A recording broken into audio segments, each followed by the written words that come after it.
So today we're going to ask and hopefully answer an old question: does money buy happiness? And I want you to think about that for just a minute and at least answer it for yourself. What do you think? What is your opinion about it? Do you believe that it can, if you had more money, that you would be happier? And so that's something that I'd like you to consider as we go throughout today, because there are many different perspectives, and it's a good idea to know what your perspective is on it before we look at these others.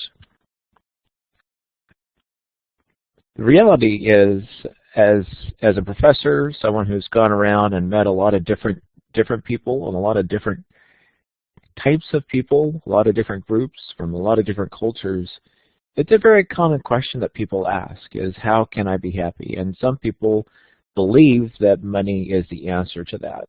But let's first start with, how do researchers ask this question? Because what individuals usually do is they'll say, well, what is my purpose? Where do I belong?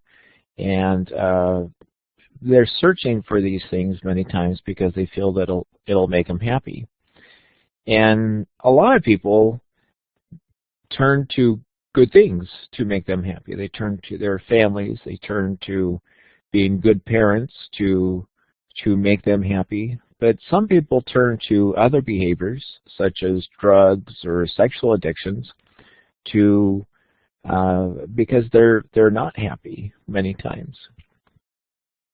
And so researchers tend to, instead of asking straight out, how happy are you, or what makes you happy, usually what researchers do is they'll ask questions like, how satisfied are you with life? How content or satisfied are you with your marriage? How satisfied are you with life? How stressed are you? Or they might also ask questions about your level of optimism or likelihood for resilience or depression. And so again, most researchers do not come straight out and ask about happiness. There are some exceptions to that, but for the most part, it's kind of cloaked in these other terms: satisfaction, stress, optimism, depression. And this is definitely one of the reasons why the self-help or self-improvement literature is so big. And full disclosure here, I've actually written things for a self-help book. And I think there's good within the self-help literature industry, but also one of the challenges is that a lot of these things, a lot of these books in particular, are based upon opinion or intuition and what people think rather than based on science. But it is the #1 reason why the self-help industry is so big, is because people are looking for answers. They're looking for things that they feel will make them happy. And so hopefully you've already either read the chapter on social status or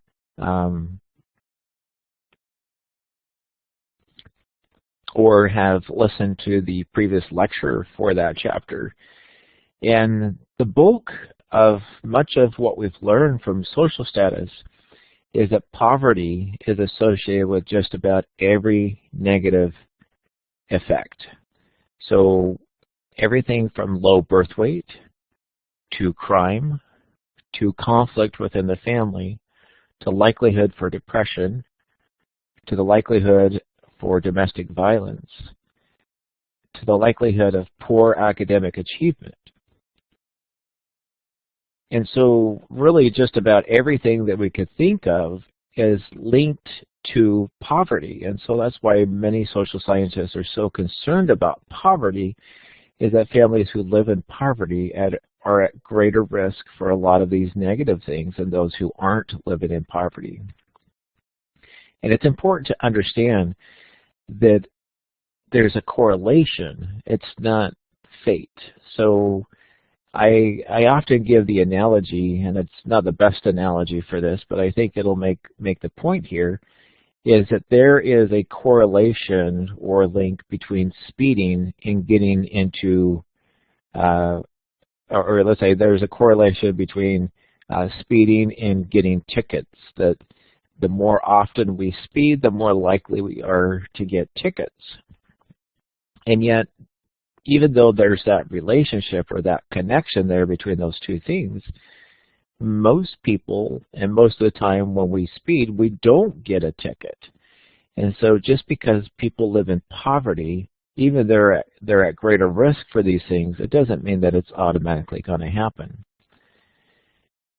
So, but let's start with the assumption that or understanding that poverty is a considerable risk factor. And one of the reasons why it's a risk factor is because it's often a source of conflict. We need money to survive, and so in many times it's the conflict stems from two people having either different views about where to spend the money, or about ourselves having two choices and not sure where to put the money. So for example, if you need to pay for school, but you also need to pay for other bills, and you can't pay for both, which one do you pay for? That could create a great deal of stress.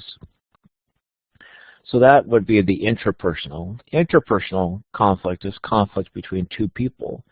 And so if you and a spouse or significant other have differences about where to spend money, about how to save money, where to save money, how much money to save, or where to spend money, how much money to spend, excuse me, then that could be a lot of conflict as well.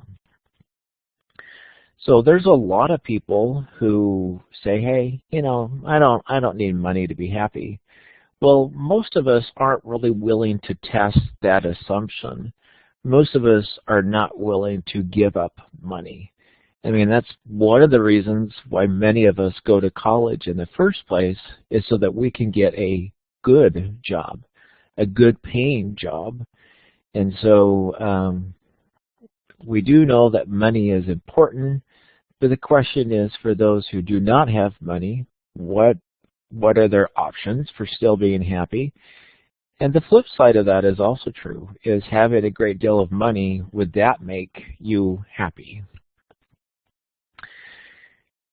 And so here is the question: would you want to win the lottery? And we have just a few people on the call today, and I appreciate those who are in attendance live today.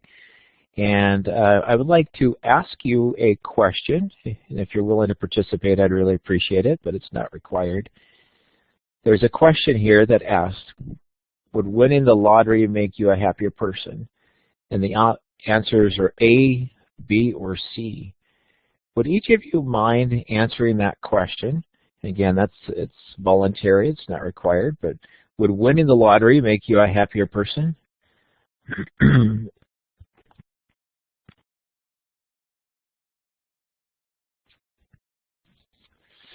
Okay, so we have no way for some, and we have maybe for others. And I find this interesting, particularly because over time, particularly with the generation in college today, there is kind of that assumption that money does not make us happier. And whereas in previous generations, the answer would have been more of definitely, or at least maybe, and now we see a lot more of the maybes and the no ways. I think for much of my life, I would have also have said maybe or no way. And then once I became a parent, my answer had shifted more to the definitely, and because I thought, oh, how am I going to pay for the necessities of life and the food and the different things that my family needs? And so I admit I've gone across that spectrum many different times. Well, researchers have found that winning the lottery increases happiness. And for most of us, that's no surprise, particularly if the payout, as it was in February 2017, that for $435 million. That's definitely a lot of dough. But the effect on happiness is very temporary. Within a year's time, typically, that boost of happiness tends to wear off, and that it tends to return to what's called pre-lottery levels. So, for example, if someone measured my happiness, and let's say if I wasn't a very happy person, if I, on a scale of 1 to 5, how happy are you? I said, man, I'm a 2. And so I go out and I buy a lotto ticket, and I'm a winner. I get $435 million. I'm so excited. I have money. I have everything that I want to be able to do with that money. I'm set for life. And then within a year's time, or so after I win the lottery, let's say my happiness level goes up to a 5 out of a 5, whereas before it was a 2. And so after about a year, let's say researchers came along and asked me the question again, how happy are you, Jerry? And at that point, I'd probably say 2. So happiness levels tends to return to the point before a person even bought the ticket, even though they have what they thought that they always wanted. And so the question really is why? Why would people who want that money so badly end up only happier for a short period of time? And a lot of researchers would say that in general happiness is temporary, and that maybe if you won the lottery multiple times, maybe you could stay happy. But the more common answer is that they were basing their happiness on superfluous things that really could not sustain that happiness for a long amount of time.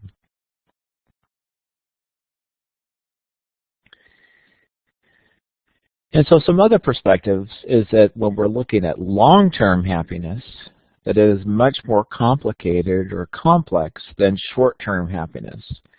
For example, if I said, hey, I'm going to give everyone an A who's listening to this lecture, chances are that your short-term happiness, and that you wouldn't have to complete the rest of the semester at all, you just automatically get an A. That sounds pretty good, doesn't it? So your short-term happiness would get a jolt, it would get a boost, and it would go up. But for long-term happiness, it's dependent on a lot of other factors. And so I'm going to go through this slide, and then I'm going to open it up to see if you have any questions, because we have a few more people online now. But another perspective here is that long-term happiness is really dependent on our perception, and that what really affects our perception in a positive way is training our brains to find the things that we're grateful for. And so that's really the focus, is to have an attitude of gratitude. A little while ago, or some time ago anyways, a researcher at Harvard wrote a book called The Happiness Advantage.